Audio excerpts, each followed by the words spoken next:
Assalamu alaikum students. Hope you are doing well. This is Kinza Rahim, your Incha 102 instructor. Today we are going to focus on the remaining parts of the research report.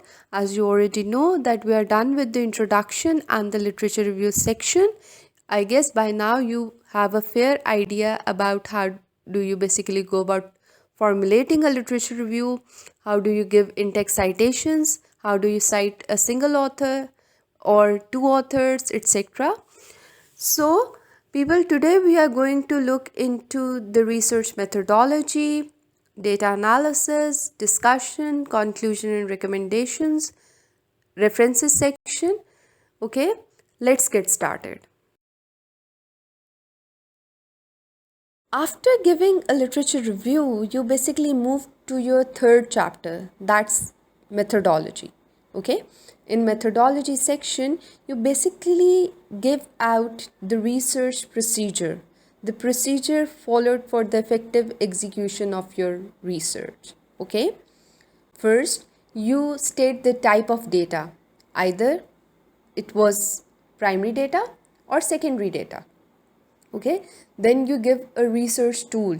Okay, did you collect data via questionnaires, observations, books, or interviews, okay, etc. In case of an experimental study, you can also write down the apparatus, procedures that you use for the effective execution of that research. Okay, then you give the sample. Okay, sample is a group of people, objects or items that are taken from a larger population for measurement. To put it simply, if you basically included questionnaires for your research, okay, what was the number of people who actually filled in your questionnaire? 10, 20, 30? Okay, you state that. For instance, if you took interviews from people, how many people did you interview? Okay, how many people were involved? Okay, if you had some observations, okay, how many people did you observe? Okay, or how many instances of observations were there? Okay, then what was your data analysis tool? Did you use some statistical software for that purpose? Okay, such as Microsoft Excel, Strata, SPSS, eViews. These are all statistical softwares. Okay, or did you use some other method for analyzing your data? Okay. After the methodology section, we move to the results or data analysis section. In the data analysis section, you basically state that how did you analyze the data? Did you use a particular software for that purpose? And if you did, which software did you use for that purpose? Okay? Then you present your results. Okay? The results obtained through questionnaires, interviews, observations, etc. Okay?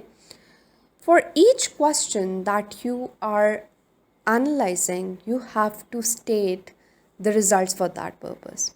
Okay. For instance, if we have a question that audio-visual aids must be used in a language classroom. So, below that you will be stating 20 people agreed, 2 disagreed, or 3 remained neutral, and stuff like that. Okay. In the data analysis section, you enlist your results in the form of tables, graphs, figures, etc. Okay. The data analysis section describes the patterns observed in the data. Okay. Okay, students, just look into this example. So the results are presented in the form of tables and graphs.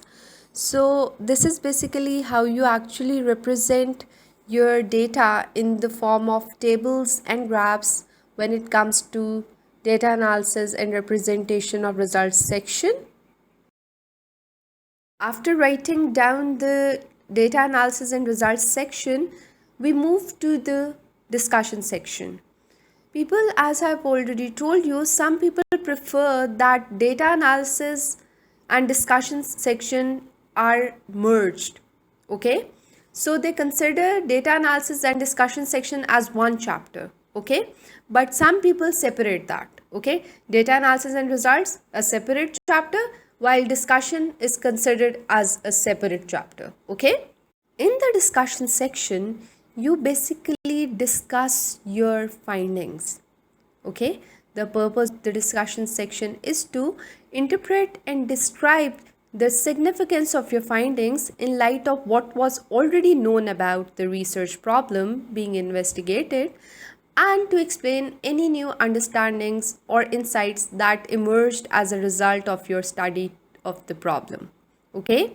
For instance, your results depict that there are a lot of social biases that are prevalent in Pakistani society. Okay? So, you will be actually determining, you will be evaluating that why did you get such a response? Okay? Describe significance of those results. Okay? You actually write down, do your results agree with the previous research? For instance, if your research says that there are a lot of social biases prevalent in Pakistan, then do the previous researchers support the same? Okay? And if so, what do they add to it? Okay? What did your results add to the previous body of knowledge? Okay, the existing body of knowledge. Okay, are your findings very different from other studies? If so, why might this be? Okay, you enlist the reasons for that purpose. Do the results of your research confirm or challenge existing theories? Okay, so basically you further delve into the significance of your results, you further evaluate them and point out the reasons for that purpose. Okay.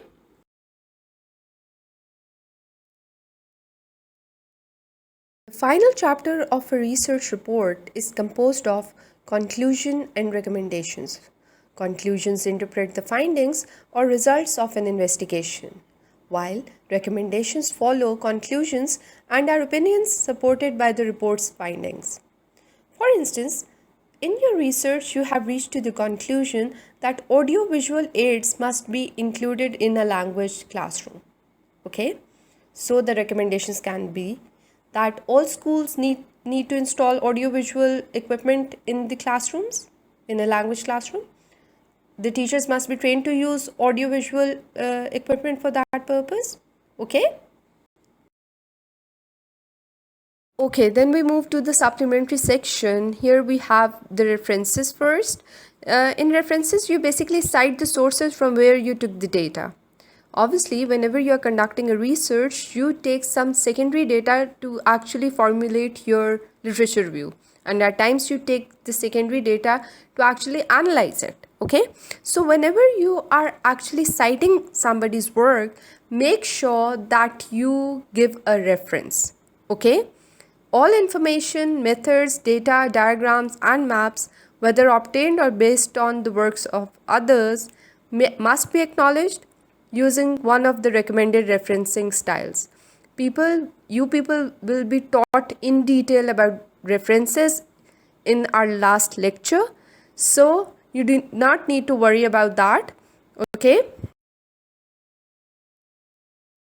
At the end of the report, we have the appendix section. The appendix section contains material that's too detailed to be included in the main report, such as long mathematical derivations or calculations, detailed technical drawings, or tables of raw data.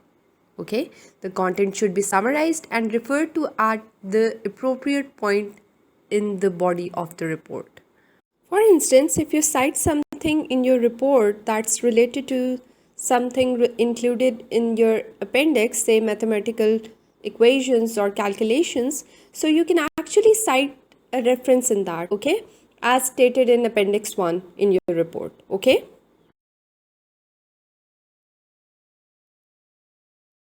Students, we are finally done with the research report. I hope that you have understood everything.